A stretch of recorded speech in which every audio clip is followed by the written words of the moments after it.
నమస్తే, welcome to ప్రజా ప్రతినిధి న్యూస్. ఈ రోజు నుంచి ప్రారంభమైన 10వ తరగతి పరీక్షలు జిల్లాలో 12,403 మంది విద్యార్థులు పరీక్షలు రాయనున్నారని తెలిపారు. 63 సెంటర్ ఏర్పాటు, 552 మంది సిబ్బందితో పాటు 138 మంది చీఫ్ సూపరింటెండెంట్ ఆఫీసర్స్ విధులు నిర్వహిస్తున్నారు. 1 గంట ముందు విద్యార్థులు పరీక్షా కేంద్రానికి చేరుకోవాలన్నారు. 5 నిమిషాలు ఆలస్యమైన పరీక్షకు అనుమతి. అన్ని పరీక్షా కేంద్రాల్లో సీసీ కెమెరాలు ఏర్పాటు. ప్రతి పరీక్షా కేంద్రం వద్ద 144 సెక్షన్ అమలులో ఉంటుందని డీఈఓ తెలిపారు. అందరికీ నమస్కారం. మరి ఈ రోజు నుంచి 10వ తరగతి పిల్లలకి ఎగ్జామ్స్ జరుగుతూ ఉన్నాయి.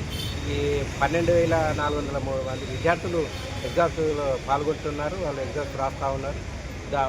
వారి పిల్లలకి ఎలాంటి ఇబ్బంది జరగకుండా అన్ని ఏర్పాట్లు చేయడం జరిగింది. మనకు 69 సెంటర్స్ ఉన్నాయి. మరి ఎక్కడ కూడా కాపీ జరగకుండా 4 ఫ్లైయింగ్ స్క్వాడ్ టీంలను కూడా ఏర్పాటు చేయడం జరిగింది. వీటితో పాటు ఎంపీడీఓలు, ఎంఆర్ఓలు కూడా సెంటర్స్ విజిట్ చేస్తూ ఉన్నారు. కాబట్టి ఎక్కడ కూడా మనకు పేపర్ లీకేజ్ కానీ మాస్ కాపింగ్ కూడా జరగడానికి ఆస్కారం లేదు.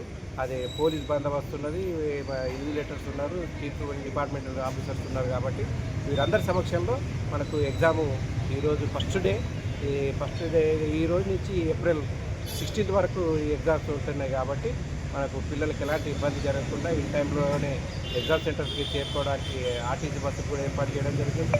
మరి ప్రతి ఎగ్జామ్ సెంటర్లో మెడికల్ క్యాంప్ కూడా ఏర్పాటు చేయడం జరిగింది.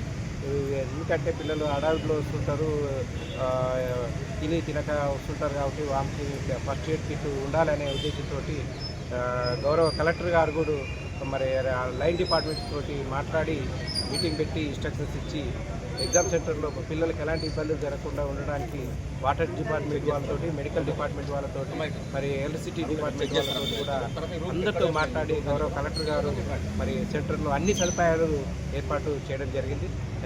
అయితే ఆరోగ్యం తెలుస్తుంది కాబట్టి నేను ఇప్పుడే ఫోన్లో మాట్లాడి ఏర్పాటు చేస్తాను. అంటే మెడికల్ క్యాంప్ వాళ్ళకి సంబంధించి 9 రావాలి కదా. అంటే పరీక్ష విద్యార్థులే పరీక్ష మన 9 గంటలకు. ఓకే, అది 9 అయింది కదా సార్.